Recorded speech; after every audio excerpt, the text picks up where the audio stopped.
Сәлем жас түлек, қалың қалай? Қазақ әдебиетінен дайындығың қалай өтуде?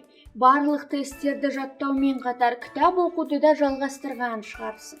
Сонымен қатар мен айтқан барлық мәліметтерді жазып алып, үнемі жаттап, есіңде сақтап, қайталап жүрсің деген ойдамын. Ендеше бүгінгі сабағымызды бастайық. Бүгінгі сабағымыздың тақырыбы ол Қорқыт Атаның нақыл сөздері.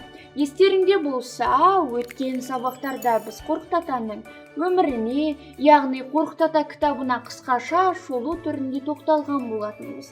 Сонымен қатар Қорқыт Атаның өмірге келуі жайлы аңызбен де, қобыздың дүниеге келуімен де таныс болдыңдар. Ендеше Қорқыт Атаның нақыл сөздеріне тоқталайық.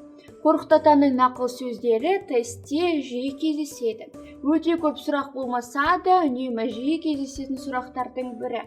Қорқыт Атаның нақыл сөздерін есімізде сақтау үшін бір қайталап және үнемі жаттауға тырысып, оқып жүруден шаршамаңдар.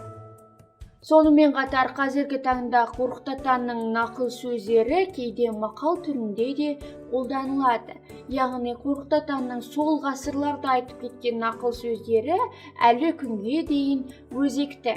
Оқушылар тестте Қорқыт Атаның нақыл сөздерінің мазмұнын сұрамайды, тек Қорқыт Атаның нақыл сөздерін белгіле, дәл осы нақылдың авторын тап деген сұрақтар келеді. Сондықтан нақыл сөздерді мұқият тыңдаймыз және есімізде сақтаймыз.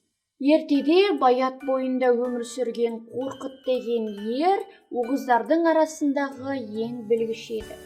Тіпті оның айтқан болжамдары да тура келіп, оны тіпті Тәңірі Құдай жарылқаған деп те атаған еді.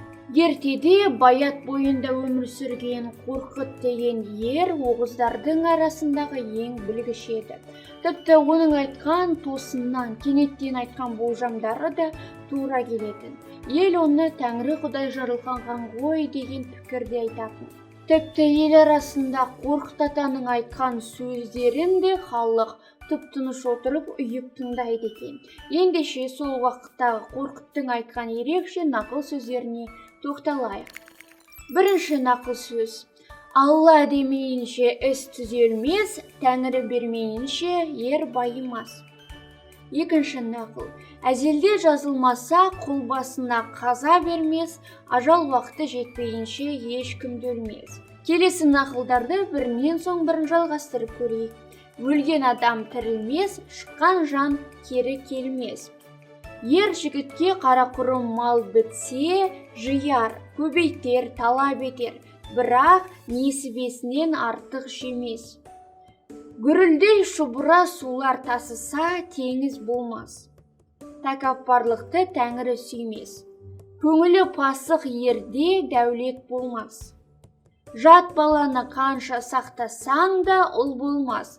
Ол ішіп жеп, керде етер, бірақ көрдім демес. Күл төбе болмас, күйеу бала ұл болмас. Қара кесек басынан жүген кигізсең де тұлпар болмас. Күнге қамқа тон жапсаң да ханым болмас. Жапалақ қар жаусаң жазға қалмас. Ескі қамыс біз болмас, ежелгі дұшпан дос болмас. Мінген атын қиналмайынша жол алынбас. Ер малын қимайынша аты шықпас. Қыз анадан көрмейінше өнеге алмас, ұл атадан көрмейінше сапар шекпес. Ананың көңілі балада, баланың көңілі далада. Ұлдың кімнен туғанын ана білер, иесінің иесін аты білер. Ұядан не көрсе ұшқанда сон алады. Мықты жүйрікпедеуге қорқақ жігіт міне білмес. Ол мінгенше мінбесе игі.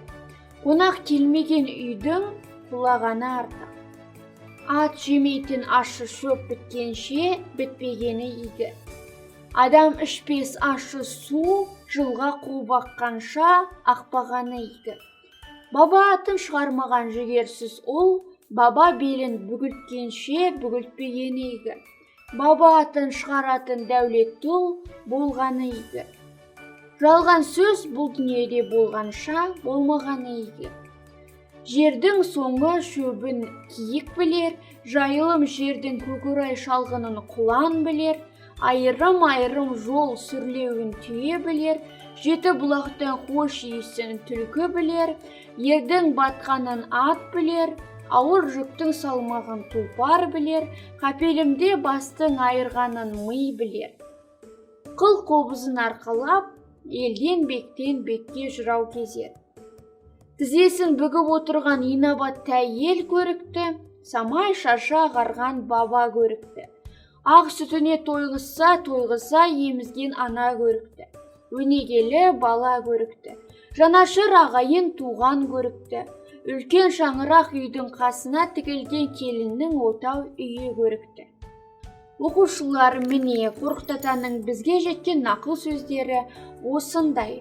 Сондықтан дәл осы нақылдарды қайталап айтамын, жаттап алуды, естеріңде сақтауды, мұқият оқудан шаршамаңдар.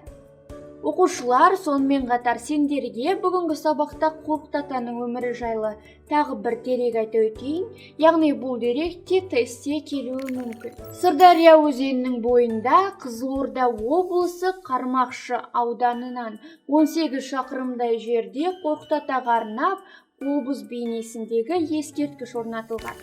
Ескерткіш авторлары Ибраев пен Исатаев. Сонымен қатар бұл ескерткіш қазіргі таңда туристер үшін өте үлкен тамашалайтын ғажап орындардың біріне айналған. Оқушылар, бүгінгі сабағымыз осымен аяқталды. Яғни біз бүгінгі сабақта Қорқыт-атаның нақыл сөздеріне жеке-жеке тоқталдық.